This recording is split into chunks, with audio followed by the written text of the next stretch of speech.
Assalamualaikum warahmatullahi wabarakatuh. Bismillahirrahmanirrahim. Alhamdulillahi rabbil alamin. Wassalatu wassalamu ala asrofil anbiya wa mursalim sayyidina wa maulana Muhammadin wa ala alihi wa sahbihi ajmain. Asyhadu an la ilaha illallah wa asyhadu anna Muhammadar Rasulullah. Wa la tujadilu ahlal kitab wa qulu amanna billahi unsila ilaina wa ilahuna wa ilahukum wahid. La tajidana ashadan nasi adawatan lil ladzina amanul yahuda wal ladzina asyraku wa la tajidana aqrabahum mawaddatil lil ladzina amanul ladzina qalu inna nasra jalika bi anna minhum gizizina wa ruhbana wa annahum la yastakbirun wa iza zami'u ma unsila ila rasuli tara ayunahum taluminat dam imima arafu minal haq yaquluna rabbana amana faktubna ma'as syahidin Muhammad. Yang saya hormati Bapak alim ulama yang ada di pondok pesantren, dalam hal ini majelis kiai, dan seluruh masyarakat yang hadir bersama-sama di dalam majelis yang kita gelar bersama ini, merupakan sebuah nikmat petunjuk insyaallah dari Allah Subhanahu wa taala yang tentunya selaku orang-orang beriman patut kita syukuri bersama. Tagal nikmat, keberkahan, ridho dan berkahnya kepada kita semua, sehingga kita boleh ada di tempat ini dalam sebuah perhimpunan yang dimuliakan Allah Subhanahu wa taala. Itu yang patut kita syukuri, dan tentunya tak lupa pula kita menyampaikan salawat dan salam pada revolusioner Islam, junjungan Nabi besar Muhammad SAW, karena oleh karakteristik sikap akhlak yang mulia dari beliau, sehingga kita semua selaku orang-orang beriman dapat merealisasikan konteks kehidupan keimanan itu menurut petunjuk-petunjuk yang ada, tertuang secara jelas dari kitab-kitab para nabi yang kemudian disempurnakan di dalam kitab suci Allah yang tidak ada sanksinya lagi bagi orang-orang yang berpengetahuan dan orang-orang yang mau menggunakan akal secara positif, yakni kitab suci Al-Quran Karim. Semoga rahmat dan ridho Allah senantiasa ada dalam hidup dan hati kita, di dalam membentuk sebuah keimanan yang kokoh di tengah-tengah berbagai macam problem, di tengah-tengah berbagai macam persoalan baik secara eksternal maupun di dalam internal yang ada pada konteks abad 21. Karena memang demikianlah realita yang harus kita hadapi, dan tidak dapat kita pungkiri bahwa yang namanya kebaikan, yang namanya kebenaran itu senantiasa ditantang oleh berbagai macam kefasikan dan aib dosa. Saya di kesempatan ini sebagai orang yang baru memeluk agama Islam, saya dilahirkan di kota Manado pada tanggal 30 November tahun 1970. Dari latar belakang alias background saya, sesungguhnya saya bukanlah orang yang hanya duduk di bangku gereja, tetapi saya adalah seorang yang berdiri di atas mimbar dan banyak menyampaikan aspirasi dan konsep omong kosong Paulus. Saya adalah pendeta bertugas di GKI di tanah Papua selama 16 tahun, dan 8 tahun saya sempat memimpin institusi akademik Sekolah Tinggi Teologi Calvinis, dan kemudian pada tahun 2002 saya mengakreditasi perguruan tinggi dimaksud dan sekarang dikenal dengan Universitas Kristen di tanah Papua. Itu adalah hasil kerja karya saya selama saya berada dalam institusi gereja GKI di tanah Papua. Mengapa saya masuk Islam? Ini pertanyaan yang harus saya jawab mengandung sebuah pencatatan dan pengkajian secara ilmiah. Karena saya sudah mengalami sendiri bahwa kebenaran Islam tidak hanya dapat dikaji secara spiritual, bahkan pengalaman-pengalaman spiritual itu akan diperhadapkan dengan tanda tanya, apakah betul atau tidak betul, bohong atau bukan bohong. Maka Islam, setelah saya masuk, saya mendapatkan hadis Rasulullah Muhammad SAW. Beliau pernah berkata bahwa agama diprioritaskan secara khusus spesialisasi bagi orang-orang yang berakal. Dalam statement yang saya temukan, di dalam pembahasan baik secara teori yang saya simpan dalam lubuk hati, sehingga cara simpel saya sampaikan, Islam no fisik but heart. Islam itu adalah hati, tetapi hati yang sudah diatur sedemikian baik oleh Allah, yang mengandung sebuah pencatatan realita.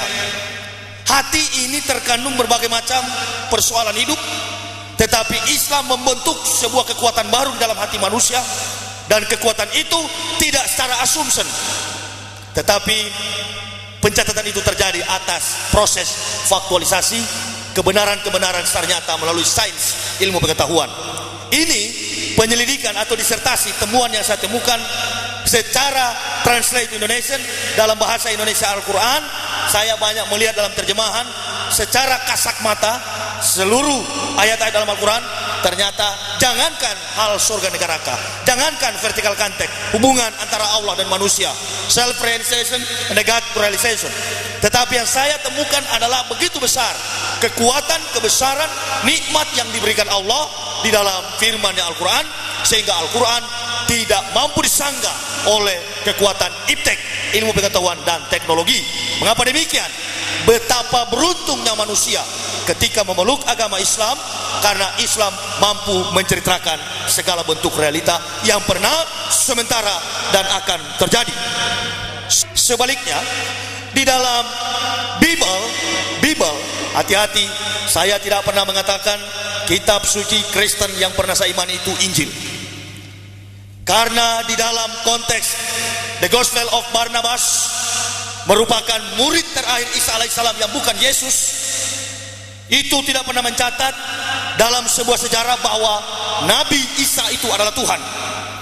Nanti sebentar saya akan membahas bagaimana kolaborasi sebuah kesepakatan yang terjadi antara Yahudi dan Yunani di dalam mencapai sebuah kepentingan duniawi, merampok harta kekayaan orang-orang Arab, dan kemudian membentuk sebuah barisan yang disebut AIPAC, American Israel Public Affairs Committee, di bawah gerakan Zionis kemunafikan bangsa Yahudi yang sebenarnya membalikan fakta Israel itu adalah orang-orang Arab.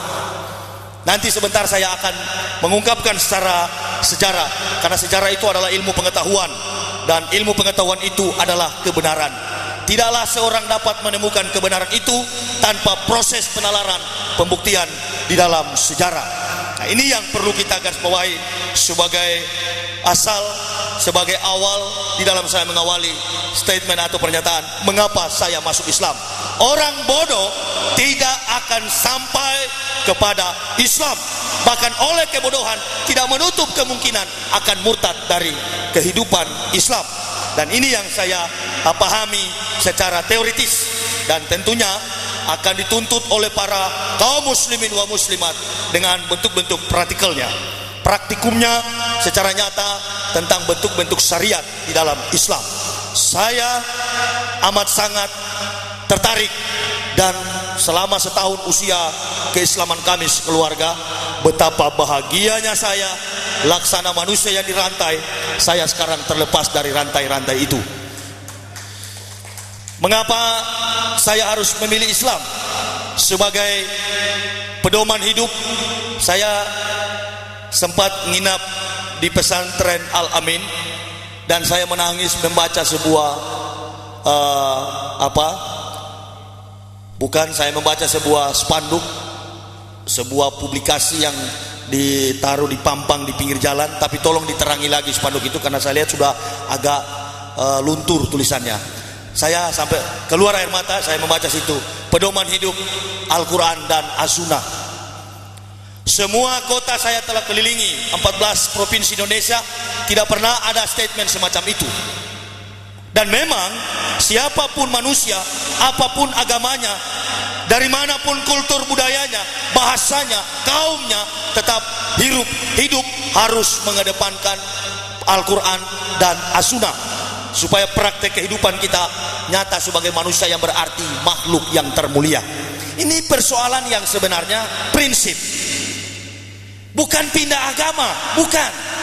Saya seringkali mengklarifikasi, ada beberapa masjid yang saya kunjungi dan para panitia mengatakan kita akan mendengarkan bagaimana proses berpindahnya Muhammad Yahya dari Kristen masuk Islam. Bukan pindah saya. Saya tidak pernah merasa saya pindah agama. We families come back to truth. Kami sekeluarga kembali kepada kebenaran Allah Subhanahu wa taala. Kalau kita tahu motor Shogun itu adalah produk Jepang, maka kita harus berangkat dari sebuah pemikiran positif. Dari mana saya jadi, dari mana saya berasal. Memang ketika Adam ada di dunia, Adam diciptakan dengan segumpal tanah liat, tetapi keturunan Adam dengan proses kelahiran. Dan kemudian dari bapak saya, ibu saya, lahirlah saya. Selama 16 tahun mengembara di dunia, hidup sebagai pemimpin kafir alias pendeta. Sutradaranya bukan dari Hollywood.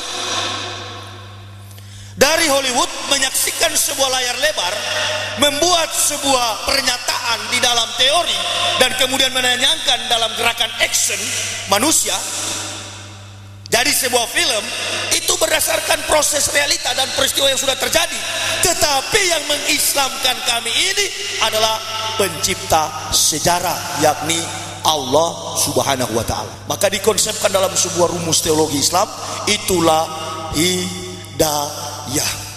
Itu pun belum setelah diberi petunjuk, tidak langsung saya Islam.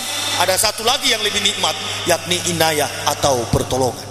Subhanallah, saya merasakan begitu damai, begitu tenang. Dan seperti ayah saya mengatakan, setelah masuk Islam, Islam itu solution in the life, jawaban di dalam hidup, jalan keluar di dalam hidup. Saya masuk Islam. Waktu saya pendeta, saya punya dokter pribadi. Hampir setiap minggu saya check up. Hampir setiap minggu saya darah tinggi. Hampir setiap minggu saya penyakit. Padahal target tidur saya sebagai seorang pendeta, dulunya saya ketika malam saya nggak boleh tidur di atas jam 10. Karena memang nih kerja pendeta ini adalah kerja orang-orang malas. Saya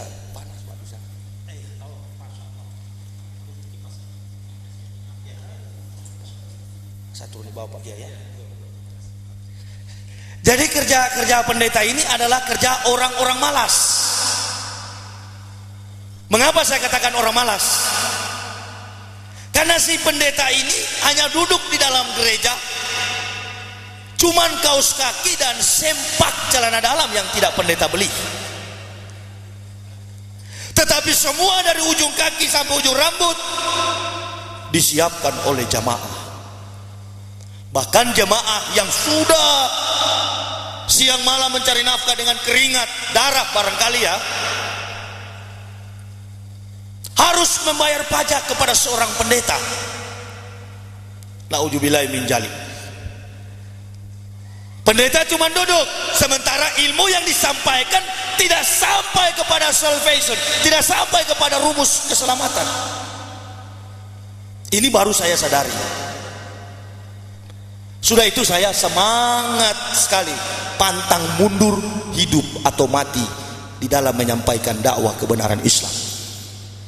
Yang saya sampaikan adalah teori tentang bagaimana manusia mendapatkan keselamatan, dan pahalanya, kenikmatannya, hadiahnya, kadonya tidak saya terima dari manusia. Bahkan manusia yang masih hidup sulit menerima statement atau pernyataan-pernyataan kebenaran Islam itu, kecuali orang kafir yang sudah mati. Karena orang kafir yang sudah mati itu sudah tahu, oh agama ini yang benar, agama itu yang benar.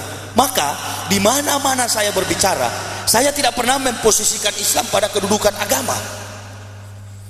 Kalau kita memposisikan Islam hanya pada status dan kedudukan agama, akhirnya ada lahir pernyataan melalui penyusupan Zionis dan berkata Islam dan Kristen sama kok, nggak ada beda. Ini manusia di atas penjilat dalam tanda kurung seperti anjing ya. Sudah itu banyak saya nggak cocok dengan para intelektual agama di Indonesia ini, dan saya siar, biar saja saya disebut jamaah tablik atau apapun. Yang penting kulil haqqo wal wah kana murad. Al Islamu yalu wala yu'la alaihi. Inna dina indallahil Islam. Tidak ada agama yang lebih tinggi daripada agama Islam. Ini bukan pernyataan keliru. Saya sebagai mualaf, walaupun baru setahun, saya dapat membuktikan kerasulan Nabi Muhammad secara aksiologi. Jadi nilai sebuah agama itu, kita mencari kebenaran agama, kita tidak hanya berdasarkan proses spiritual. Saya katakan tadi, kalau proses spiritual bisa saja manusia berbohong. Tetapi kalau kita kaji, come back to historis, kembali kepada pembuktian kebenaran sejarah, maka agama itu akan kita tahu salah atau benar. Nah, untuk menjembatani sejarah ini, maka manusia perlu memfungsikan yang disebut dengan filsafat hidup, falsafah hidup, yakni aksiologi, mengandung 3 unsur kekuatan nilai-nilai kehidupan. 1 etika, 2 logika, ketiganya estetika. Mari kita kaji antara Islam dan Kristen. Kita kaji dari sisi logika tentang agama saya yang dulu, yakni Kristen. Karya kebesaran kuasa Allah Subhanahu wa taala tidak pernah bertentangan dengan rasio manusia, karena Allah bukan orang gila. Kitab suci saya yang lama mengatakan jangan seorang pun tambah atau kurang sesuatu yang difirmankan Allah Tuhan, kata mereka. Kata saya dulu di atas mimbar, jangan seorang pun jemaah Tuhan, ini waktu saya pendeta dulu, menambahkan satu kata pun atau mengurangi isi firman Tuhan. Siapa yang menambahkan akan bertambah hukumannya, siapa yang mengurangi akan berkurang pahalanya. Setelah saya menyelidiki kitab-kitab suci saya, ternyata begitu banyak ayat-ayat yang bertentangan. Sebagai contoh, Alkitab, Bible dengan bahasa Melayu diterjemahkan oleh penjajah Belanda. 1 Raja-Raja 4 ayat 26 mengatakan jumlah kandang Sulaiman bin Daud adalah 4.000. Alkitab tahun 2001 sama 4.000 jumlah kandang Sulaiman. Tetapi Alkitab tahun 1991 kandang Sulaiman tiba-tiba berubah menjadi 40.000. Secara filosofis betul saja waktu tahun 1928 yang berfirman Tuhan. Tetapi tahun 91 lawan daripada Tuhan secara etimologis, hantu. Ini dari sisi logika. Karena saya bukan manusia goblok yang masuk Islam. Saya katakan sekali lagi, garis bawahi, tidak ada seorang yang goblok, yang tolol, yang bahlul akan sampai kepada agama Islam. Sudah itu jangan heran kalau ada dari umat Islam yang pindah ke agama lain, itu manusia tolol di atas tolol. Dan memang saya teringat dulunya saya pimpinan sekolah tinggi teologi Calvinis. Sekarang saya baru sadar bahwa yang saya pimpin bukan teologi, sekolah tinggi tolologia. Karena semua yang kita bahas adalah kitab suci orang-orang saraf, orang-orang sinting. Karena sudah kelewat pintar, iya, di atasnya pintar itu kan gila. Apa enggak gila? Coba saya tanya kepada bapak-bapak, ada kira-kira enggak kita yang sekarang hadir di dalam musola ini yang tukang kayu, profesinya tukang kayu, ada enggak? Coba tanya kepada tukang kayu, antum buat meja, kursi, lemari, perabot dari kayu, pernahkah dalam sedetik saudara pernah menjadi meja? Eksistensi tukang adalah orang, dan eksistensi meja adalah kayu. Pencipta jangan dijadikan ciptaan, ciptaan jangan dijadikan pencipta. Tidak logis dari sisi logika. Pembahasan kedua dari sisi etika. Benar tidaknya sebuah agama harus diselidiki dalam sebuah praktikal, dalam sebuah kegiatan-kegiatan mengandung fisik and psikologis. Di mana ada mayoritas Kristen, di situ sarang penyamun. Kenapa demikian? Karena menganggap keselamatan itu ibarat membeli bonbon gula-gula di warung, murah sekali.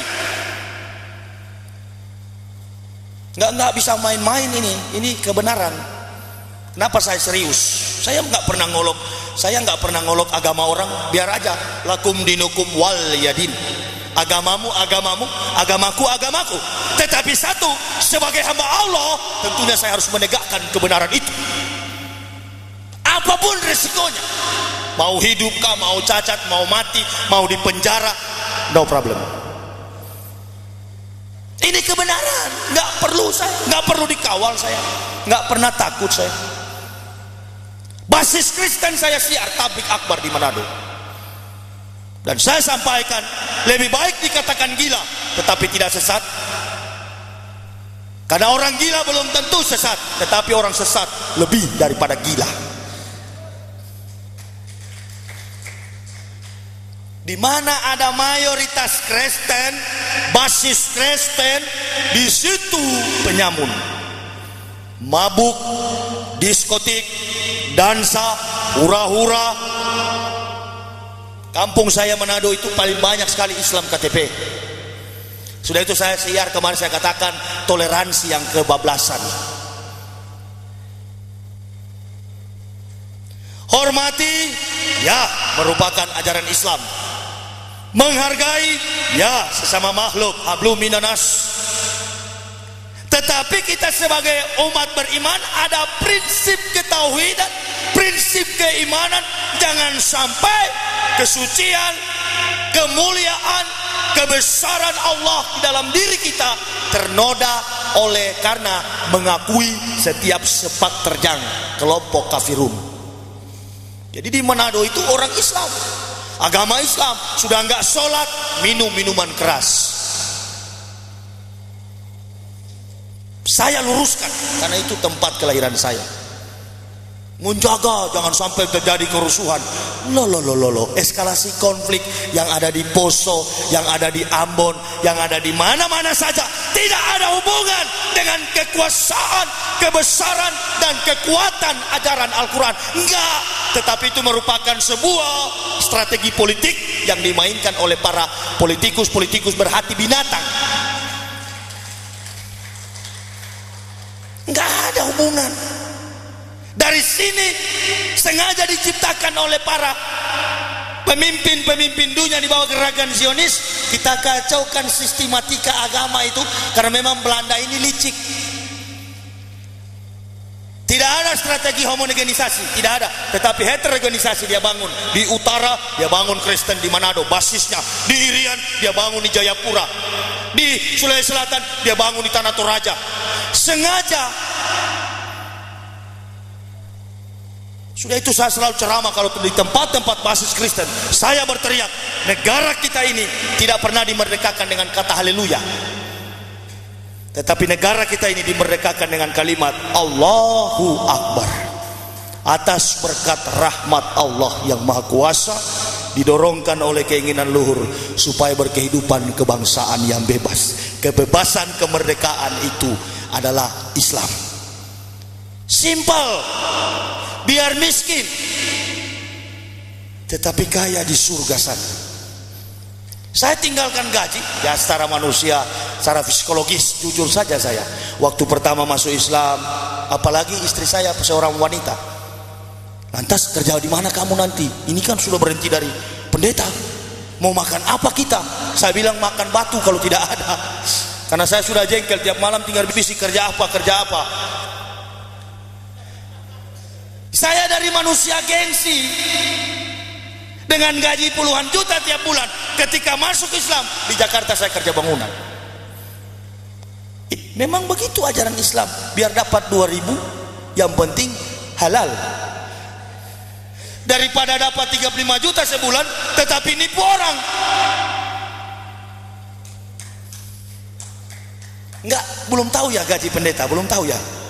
Pendeta itu berdasarkan sistematika perpuluhan Pak Kiai. Kalau pendeta pimpin 100 orang, pimpin 100 kepala keluarga, dengan gaji rata-rata setiap kakak 1 juta, maka si pendeta menerima omset per bulan 10 juta. Dasar kebenarannya dari mana? Kebohongan yang diimplementasikan gereja di tengah konteks berjemaat. Maleakhi 3 ayat 10. Begini bunyinya. Kebetulan Bible itu saya kuasai.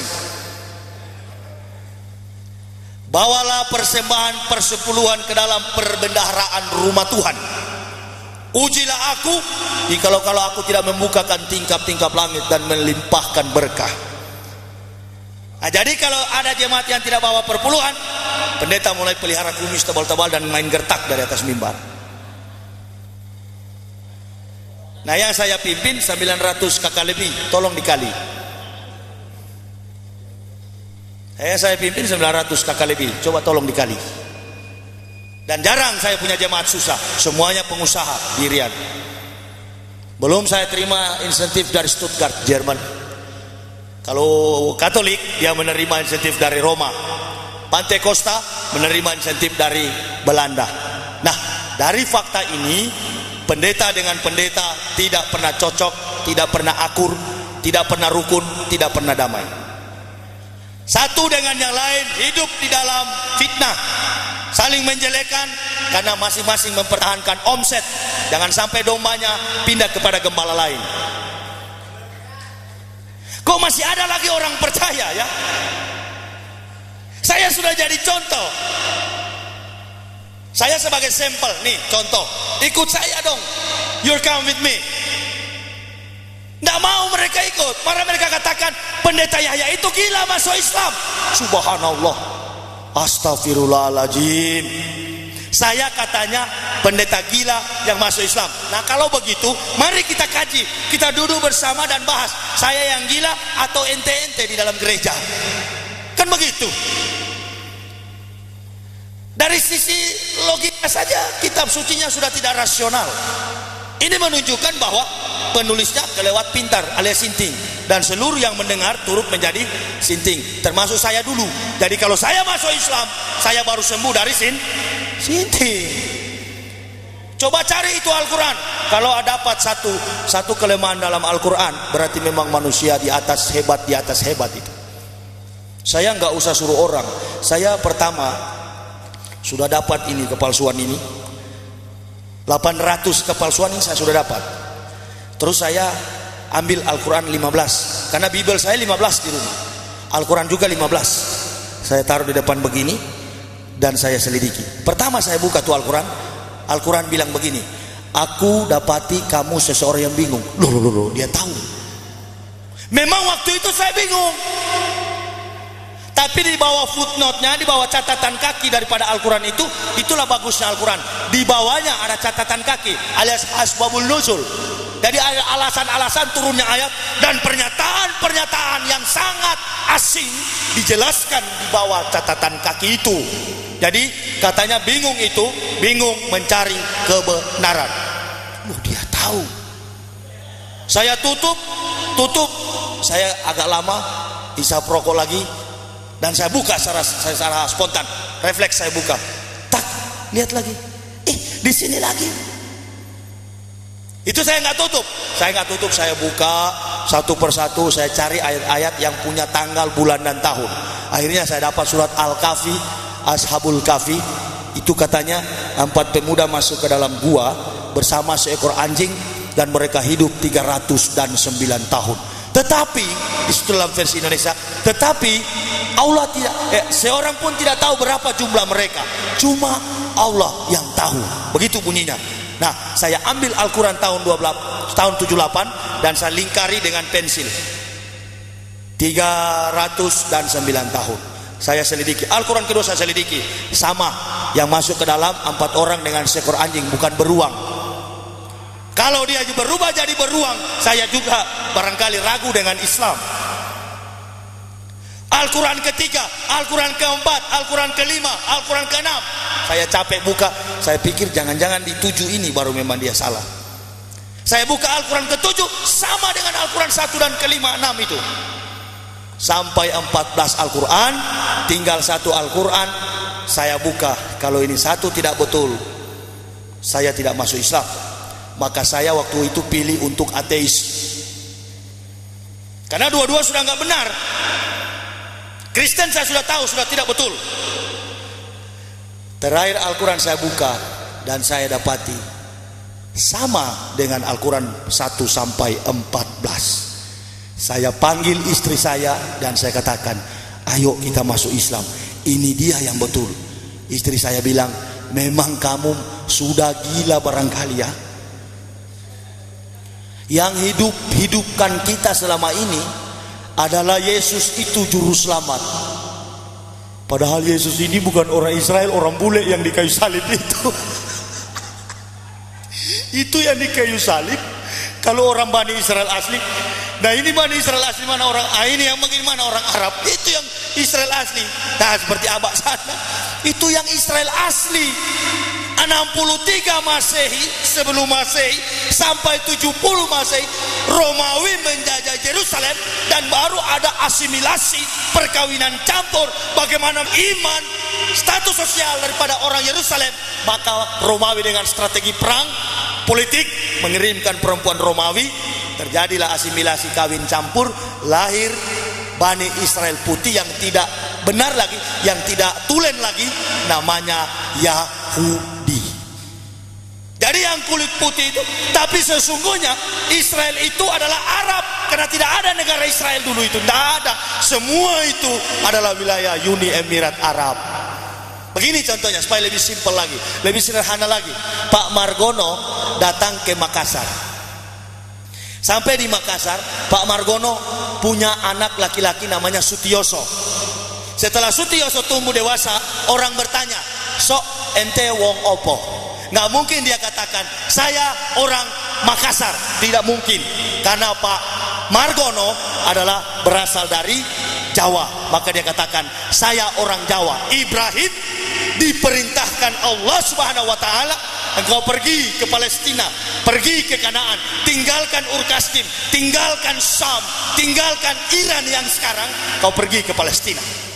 Sampai di Palestina lahir anak namanya Ismail. Kemudian Ismail punya adik Ishak, dari Ishak punya anak namanya Yakub, dari Yakub datang ini 12 bangsa biadab Yahudi sekarang, Israel. Jadi dari nenek moyangnya sana orang Teheran, orang Iran, ya orang Arab. Kok tiba-tiba ada pembatasan kultur begitu ya? Bahkan dikatakan dalam Bible, katanya bahasa asli perjanjian baru, New Testament itu adalah bahasa Yunani. Dari mana ada nabi dari Yunani? Bahkan yang lebih parah, baru-baru di TV juga muncul nabi dari Indonesia, Ahmad Musadek.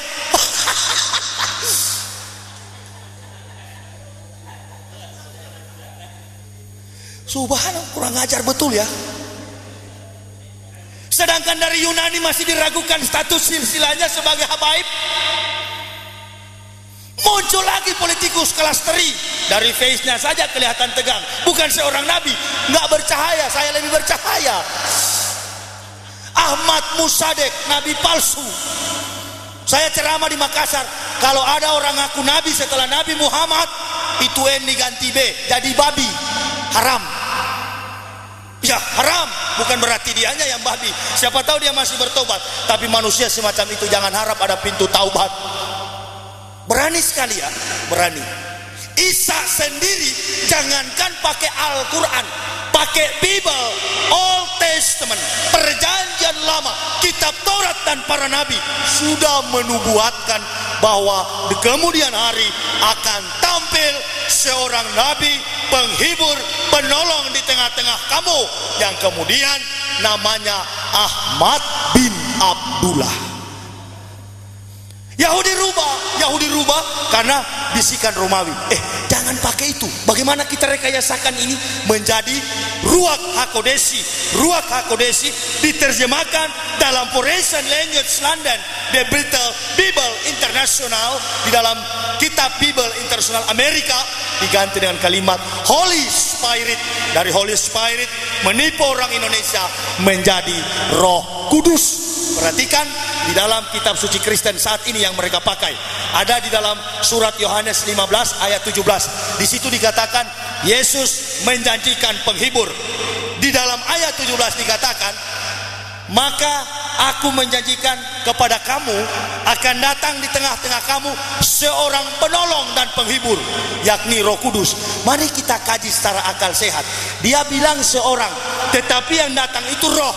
Roh itu angin, sesuatu yang tidak natur, yang tidak alami, bukan berbentuk fisik secara antropomorfistis, nggak begitu. Jadi memang orang gila punya kitab, kenapa dipercaya, saudara? Ya susahlah, memang orang Kristen sudah tertancap itu yang namanya dogmatika gereja. Nah, kalau saya yakin hidayah itu memang dari Allah, tetapi hidayah tidaklah akan sampai kepada manusia kalau manusia sendiri tidak dengan perjuangan. Sudah itu dalam buku saya ini, Kebenaran Islam menurut mantan pendeta, seekor pun pendeta nggak bisa nantang nih buku. Karena mau nantang bagaimana buku ini? Memang betul. Seorang profesor perjanjian baru di Manado, dia cuma katakan sama saya, Yahya, kalau kamu sudah masuk Islam, nggak usahlah ungkap-ungkap agama kita. Oh, saya bilang nggak. Bila perlu Anda juga harus masuk Islam. Ya, saya sudah punya agama. Kita itu Yahya, Islam Kristen sama saja. No. Kamu nggak punya ras agama Kristen, nggak punya ras. Yahudi punya pengakuan Shema Yisrael, Yahweh Elohim, Yahweh Ahad. Susahnya nih pendeta di Indonesia ini tidak tahu speak Ibrani. Yang tahu dulu hanya 3 orang. Pendeta rektor, mantan rektor Satya Wacana yang sudah, pendeta Victor Immanuel Tanja, pendeta Franz William Paat, dan sekarang sudah meninggal di neraka. Tinggal satu yang masih hidup, saya. Jadi kalau berdebat tentang kebenaran sulit karena tidak menguasai bahasa Ibrani. Jadi kalau dicari Roh Kudus dari mana? Mati kutu, nggak bisa jawab. Sudah itu saya nulis buku ini, saya sarankan kepada orang Kristen dan pendeta-pendeta, tolong kalau Yesus dijadikan Tuhan dan Juru Selamat, beberapa ayat di dalam Bible dicari solusinya. Bahkan saya sarankan kepada Alkitab, Matius 3 ayat 11 sampai 17 ditukar dengan Matius 13, dengan Matius 11, pindah ke atas, dari atas ke bawah, bawah ke atas. Saya sarankan begitu. Karena memang pemahaman saya, kenapa saya masuk Islam? Karena pemahaman saya sudah tidak cocok percaya kepada majalah Bobo. Majalah Bobo itu hanya boleh digunakan oleh anak yang berusia 0 sampai 7 tahun. Saya sudah 36 tahun, sudah cukup pakai majalah Bobo, bohong-bohongan, dongeng-dongengan, stop. Saya harus pakai majalah dewasa, kehidupan yang menyangkut eksistensi kehidupan kekal, hanya ada di dalam Al-Quran. Jadi kalau orang bilang, oh Al-Quran itu kan rekayasanya Nabi Muhammad, ini teologi Kristen. Ini gobloknya minta ampun loh. Dari Kejadian sampai Maleaki, 39 kitab perjanjian lama. Dosen-dosen perjanjian lama mengatakan, para mener-mener yang ada di STT, hei mahasiswa sekolah teologi, rumus bahasa asli perjanjian lama dari Kejadian sampai Maleaki, bahasa aslinya bahasa Ibrani. Bahasa asli perjanjian baru dari Matius sampai Wahyu, Apokalipsis, bahasa aslinya bahasa Yunani. Tapi sayang, satu kata pun bahasa Ibrani tidak ada di dalam perjanjian lama. Yahudi juga tidak dekat dengan Kristen. Sekarang timbul pertanyaan, ini Kristen lahir dari mana? Ini Kristen lahir dari mana? Kristen ini lahir dari seorang pembunuh umat Nabi Isa yang sampai hari ini dirasul Kristenkan oleh orang Kristen, namanya Paulus. Beliau yang mengangkat Isa sebagai Tuhan, yang diyesuskannya. Sudah itu saya tidak pernah mengatakan Yesus yang di dalam Bible itu Isa. Enggak. Biar saja itu Bible dia. Dia mau tuhankan Yesus, dia mau tuhankan tembok, dia mau tuhankan batang kelapa, dia mau tuhankan genteng. Silakan, tapi tolong jangan Yesus dikait-kaitkan dengan Isa. Selama ente akui Yesus Isa, tetap saya gempur, karena Isa itu harus dibela sebagai nabi Allah Subhanahu wa taala. Saya dibela oleh Allah kalau saya menolong agama Allah. Karena tidaklah sah iman seorang muslim kalau tidak beriman pada salah satu kitab yang diturunkan Allah. Maka difirmankan dalam Al-Ankabut 46 ayat 26 dikatakan, 49 26, wa la tujadilu ahlal kitab wa qulu amanna billahi unsila ilaina wa ilahuna wa ilahukum wahid. Jangan kamu berdebat dengan ahlal kitab, ahli kitab Yahudi atau Nasrani. Katakan kami beriman pada Taurat dan Injil, dan Tuhanmu dan Tuhanku wahid, satu. Mau agama apapun saudara, Katolik, Protestan, Prosetan, tetap Tuhan kita adalah Allah Subhanahu wa taala. Gampang sekali sebenarnya. Cuman memang Islam mahal. Jadi kalau bapak-bapak katakan sama saya, kenapa masuk Islam? Ya, saya mau katakan apa? Bukan saya masuk Islam, Islam yang masuk ke saya. Saya kan penentang Islam. Dulu-dulunya ketemu orang berjenggot, wah ini teroris. Orang bawa mukena pakai sarung ke masjid, saya katakan tersesat dengan konsep Arab. Ini pikiran dan hati begitu. Jadi nggak mungkin saya masuk Islam. Islam masuk ke saya, membuat saya yang buta celik, membuat saya yang mati bangkit, dan membuat saya yang sinting sembuh gila, jadi waras. Jadi memang sengaja Yahudi dan Yunani bilang begini, mari kita butakan akal manusia.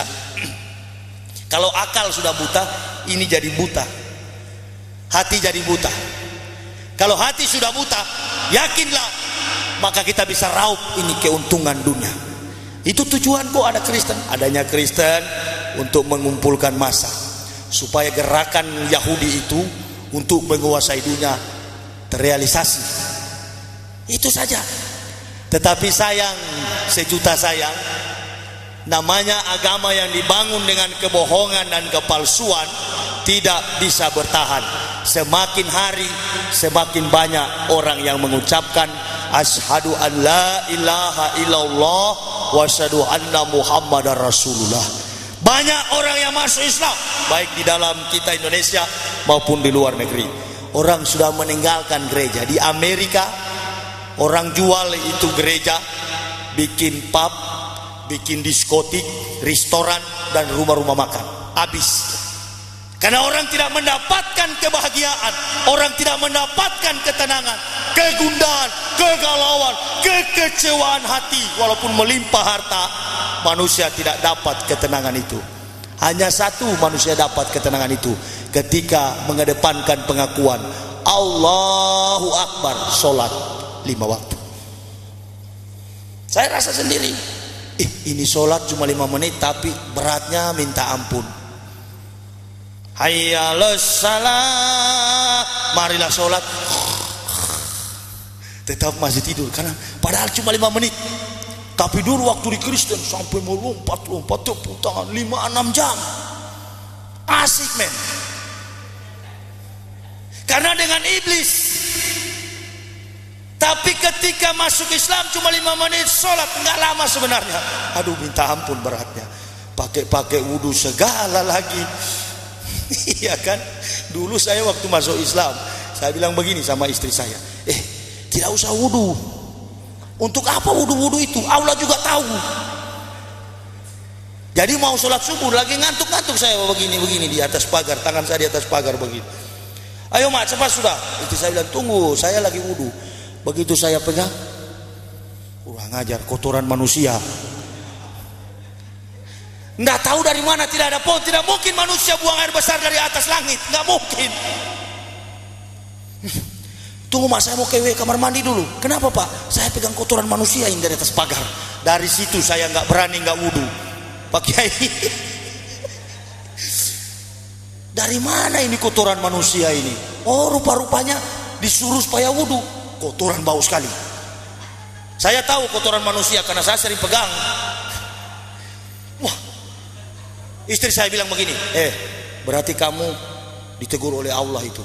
Iya ya, iya mak ya, betul. Coba kamu jangan bantah-bantah begitu. Oh, rupa-rupanya masuk Islam jangan mengedepankan filsafat, nggak laku. Ini mahasiswa di sana UIN Jakarta,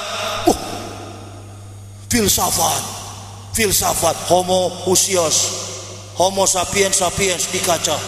Akhirnya Magne Suseno yang profesor penipu itu dari Kristen, dari Katolik, dijadikan dosen di situ.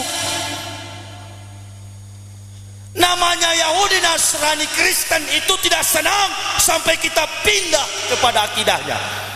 Saya biar saja nggak ditemani oleh para intelektual muslim yang pintar-pintar itu. Biar aja saya goblok nggak bisa baca Al-Quran, tapi saya tetap mengedepankan pengakuan Allahu Akbar walau walam lillahi ta'ala. Saya jalan. Buktinya walaupun sendirian sudah ribuan ini buku Islamkan orang nih. Ini Pak penerbit tahu. Di mana-mana kami Islamkan orang pakai buku ini Pak Kiai. Ditoli-toli satu kampung men. Sekarang jadi pesantren Al-Ma'ruf Desa Oyong. Di Jawa Barat satu kecamatan murtad tahun 85. Saya siar bulan April kemarin. Satu kampung bersyahadat lagi. Babak belur saya dihajar petugas, tapi mundur pun dalam dakwah. Sekali melangkah pantang menyerah. Habis kalau habis. Kembali dari kafir, dari muslim ke Kristen. Dikasih tahu sama Haji Cecep, Pak Yahya, di sana ada orang Islam. Dulu mereka tahun 85 disesatkan oleh Lembah Karmel. Lembah Karmel ini gerakan Katolik. Kasih kerja di hotel dan karyawan-karyawan itu dikasih rumah, dikasih harta, kemudian tanah mereka diambil di Cianjur. Jadi Pak, ayo kita siar ke sana, kita sadarkan lagi. Ayo. Saya siar sana tabligh akbar di tengah-tengah komunitas Kristen.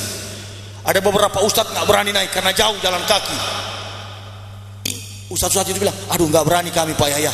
Oke, kalau bisa dengan Haji Cecep, kami dua anak. Sementara siar, saya bilang Ji, tidak apa-apa Ji, kalau mati di dalam siar kita masuk surga tuh. Iya langsung. Oke, kalau gitu kita pergi. Alhamdulillah, kepala sukunya datang kepada saya. Memang benarkah Bapak bekas pendeta? Ya, ini buku saya. Mau masuk Islam enggak? Kamu itu sudah menyesatkan semua umat, kamu akan tanggung di neraka nanti. Langsung dia bilang, kalau begitu kami siap kembali kepada Islam. Disahadatkan lagi. Saya dipanggil petugas karena Romo lapor saya mengacaukan agama orang. Katanya di sana sudah mau baku bunuh, baku timpas dengan parang karena saya. Padahal tidak ada keributan di sana. Saya dipukul sama anggota Koramil. Saya bilang, hei Koramil, pistol kau taruh di mulut saya, jangan harap saya berhenti. Justru saya makin semangat karena yang saya sampaikan adalah berita yang diperintahkan Allah, bukan yang diperintahkan oleh manusia. Tidak bakal saya mundur sejengkal pun. Bicara dakwah saya nggak takut karena ini kebenaran. Resiko tetap ada. Sakit, SMS keras, ancaman, bahkan mengatakan hal-hal yang buruk sering saya temukan. Tapi saya cuma jawab Allahu Akbar, Allahu Akbar. Tiap ada SMS keras, Allahu Akbar, Allahu Akbar. Akhirnya capek-capek juga dia SMS karena saya cuma balas-balas begitu. Satu kali ada SMS masuk begini, Yesus itu sayang sama kamu, kembalilah sementara masih diberi kesempatan oleh Yesus. Langsung saya balas SMS-nya begini, Yesus itu tidak kenal sama kamu. Kamu kok bawa-bawa nama Yesus? Dia balas lagi sama saya, ini lucu-lucu memang seringkali. Kamu tahu kan, kamu bekas pendeta, Yesus pernah kutuk pohon ara, jangan sampai lagi Yesus kutuk kamu. Saya katakan, kalau Yesus kutuk jangan besok-besok, habis SMS ini saya mati kalau Yesus Tuhan. Saya mati kalau Yesus Tuhan. Bukankah Tuhan berhak mencabut nyawa seorang yang menyangkal, seorang yang mengolok-olok kalau dia Tuhan? Jangankan jauh-jauh, habis saya ceramah ini, kalau Yesus Tuhan, death, mati saya. Tetapi sampai hari ini alhamdulillah justru saya sehat, karena Yesus bukan Tuhan. Qul wallahu ahad, Allahus samad, lam yalid walam yulad walam yakun lahu kufuwan ahad. Sama. Sema Israel Yahweh Elohadus Yahweh ahad. Ketahuilah Israel, Allahmu Yahweh dan Yahweh Esa.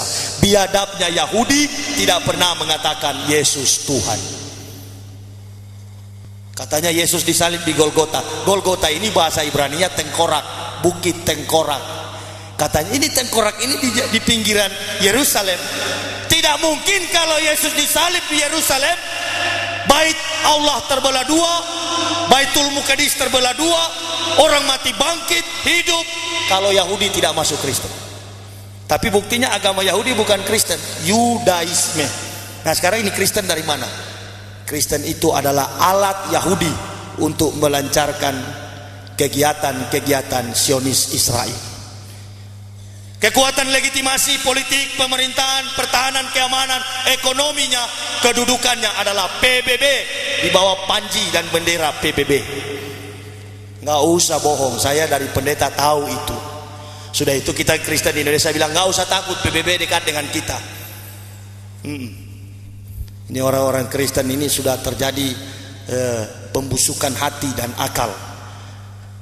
Ngapain kok membenci umat Islam? Padahal saya pernah gambarkan secara sederhana begini, agama-agama yang dibawa para nabi dulu ada nggak kira-kira zaman sekarang? Teman saya yang eksklusif ini dia bilang ada. Ya agama kita Kristen, tetapi perjanjian lama itu sudah nggak berlaku dengan kematian Yesus di kayu salib. Oh begitu ya. Jadi Yesus nggak disunat? Ya tidak. Coba ente punya Bible. Lukas 2 ayat 21, Yesus dibaptis atau disunat? Dia buka. Lukas berapa?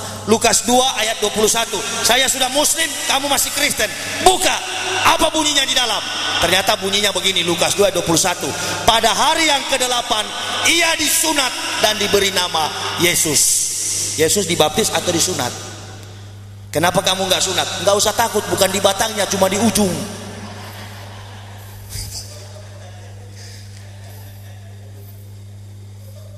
Mana ada baptisan?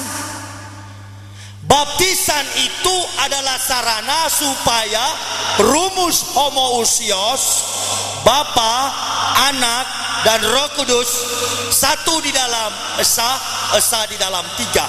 Jadi sama dengan iklan sampo 3 in 1. Begitu ya. Memang betul-betul sinting sekali. Nggak apa-apa, memang kita bicara secara logika.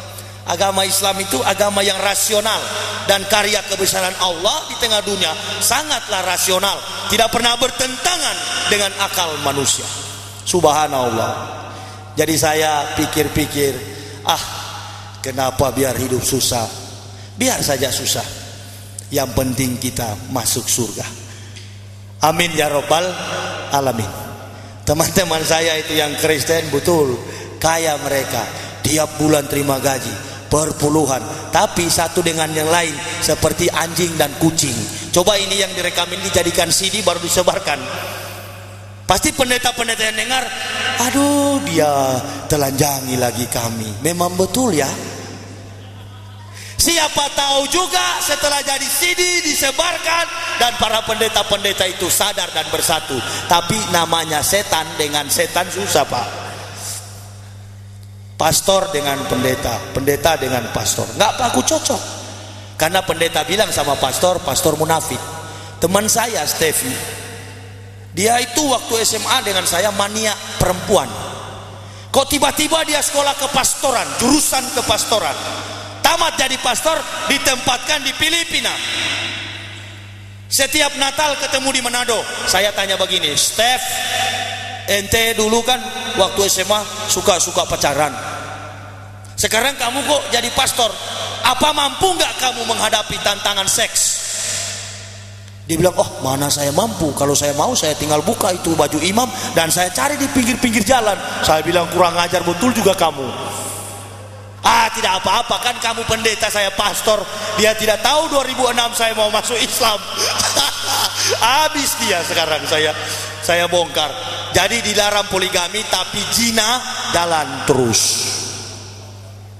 Al-Quran sangat rasional. Allah memahami batas-batas kemampuan manusia, menetapkan poligami bagi orang-orang yang dipilih. Jadi kalau kita nggak punya hasrat berpoligami, berarti kita bukan dalam golongan para nabi, para syuhada yang ditentukan oleh Allah. Lah saya paham, karena saya juga baru masuk Islam di Jakarta. Sekali saya ceramah, ada beberapa perempuan, bahkan pembaca berita minta saya nikahi. Pembaca berita minta saya nikahi, Pak ya, saya masih single fighter, mau nggak? Jadi Allah berikan poligami kepada orang pilihan, seperti saya sudah ada. Ya Pak Kiai, para nabi-nabi bukan satu istrinya. Mengapa? Karena Allah tahu orang yang dicintai Allah, habaib, dekat sekali dengan tantangan seks, maka diberi perempuan. Ketika diberi wanita, diberi istri, dibuat baik-baik, dijamin keadilan dalam aturan-aturan biologis, direalisasikan. Saya begitu. Saya katakan kepada pendeta-pendeta, saya punya istri 2, tetapi saya tidak pernah berzina. Pendeta-pendeta pergi ke Jerman, habis sidang gereja dunia, sudah ada bule-bule sudah telanjang di kamar. Jangan bohong, saya yang pernah alami. Lah iya, ngapain saya bohong? Memang saya yang alami kok. Bahkan kakak ipar saya di kamar hotel saya kepergok dengan perempuan nakal alias WTS. Siapa ini? Sudah kamu, dia bahasa Manado, ngana ke sana, engkau tidak boleh tahu, sondor engkau tahu. Saya pembawa umat masuk surga, jadi yang begini tetap di surga. Subhanallah, astagfirullah. Karena di Kristen ada juru selamat, di Islam cari selamat masing-masing. Yang KTP tetap masuk surga, tapi imam tua di Toli-Toli bilang, kalau Islam KTP masuk surga, kambing hidup, ibarat kambing hidup dikupas kulitnya. Jadi jangan coba-coba kita beragama Islam terus Islamnya suam-suam kuku. Kita punya Islam setengah, uduhulu kisilil mi kafah, masuk ke dalam Islam secara kafah. Saya pelan-pelan masuk Islam, tapi saya ikut saja. Orang pakai baju ihram, saya pakai juga. Orang bilang jamaah tabligh, ya. Saya sudah tobat Pak Kiai. Biasa saya biar di pesawat saya pakai ihram. Suatu waktu saya dibilang kiai di atas pesawat, dan ini ibu punya anak kecil mau flight ke Balikpapan, terbang. Ini anak nggak bisa karena panas, demam.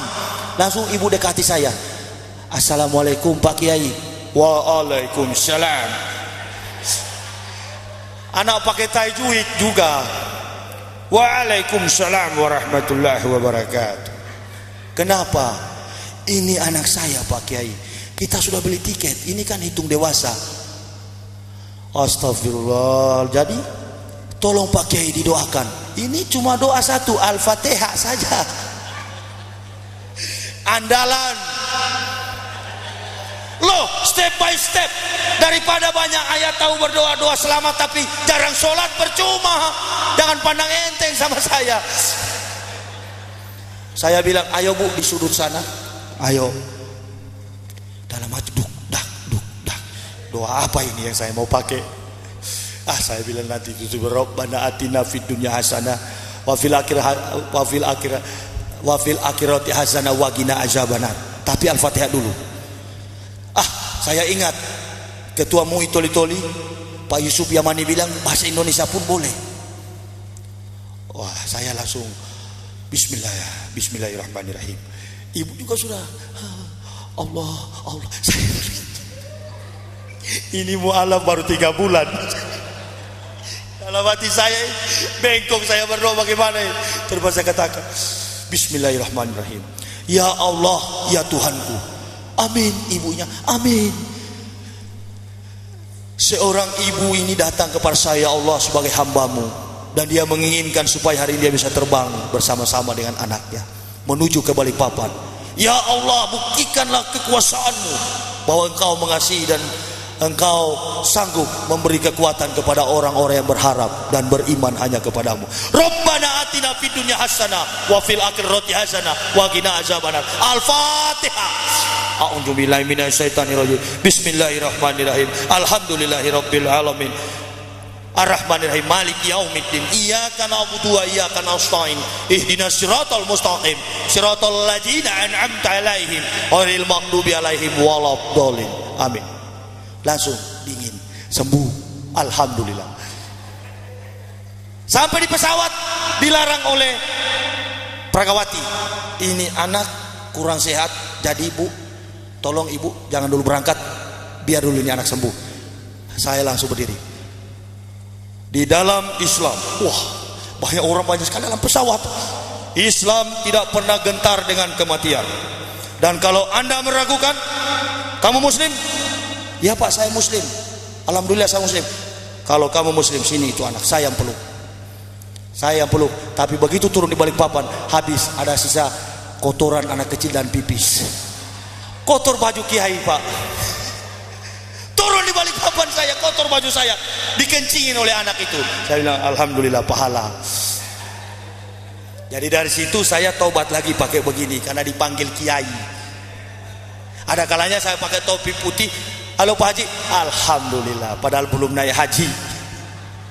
Saya sudah, kalau mau saya sudah pergi. Pak Menteri Agama yang suruh, Pak Maftu. Cuman saya bilang, Pak, saya lebih memilih mantap dulu ini sholat, mantap dulu semuanya, baru pergi naik haji. Jangan sampai balik dari sana nggak mabrur. Begitu, biar aja dulu, pelan-pelan dulu Pak Menteri. Saya pasti akan ke sana, insya Allah, saya yakin. Karena Allah juga akan menunjukkan kebesarannya kalau saya sudah di tanah suci. Tunggu dulu pelan-pelan. Dan memang itu harus berdasarkan panggilan hati. Saya lebih memilih kebenaran Islam. Insya Allah 5 tahun saya akan berjuang dengan penuh keberanian, dengan iman yang diberikan Allah, agar Indonesia ini bisa sadar dan tidak ada lagi agama kafir. Orang-orang Kristen itu akan sadar, Hindu, Buddha, dan mereka kembali kepada Islam. Akhir kata saya, doakanlah kami sekeluarga, karena biar bagaimanapun tanpa dukungan doa dari Bapak Ibu saudara-saudaraku rahimakumullah, maka sulit bagi kami untuk menegakkan agama Allah. Dan satu hal lagi yang saya garis bawahi untuk menjiwai pikiran saya lebih lanjut tentang wajah kekristenan yang rusak itu, silakan miliki buku-buku saya dengan judul Kebenaran Islam Menurut Mantan Pendeta. Dan buku yang sudah mau selesai saya tulis sekarang, sudah di penerbit. Lukas 16 ayat 19 sampai 31 menjelaskan orang Kristen masuk neraka. Mungkin buku itulah buku yang nanti akan mengislamkan Indonesia. Karena semua rahasia gereja akan saya bongkar. Selama ini terus terang orang Kristen gak tahu kepalsuan gereja. Tapi saya sudah spekulasi, minimal saya penjara, maksimal saya mati. Kalau di penjara banyak belajar dan sholat, kalau mati langsung dijemput bidadari ke surga. Akhir kata saya, ihdinas siratal mustaqim. Wassalamualaikum warahmatullahi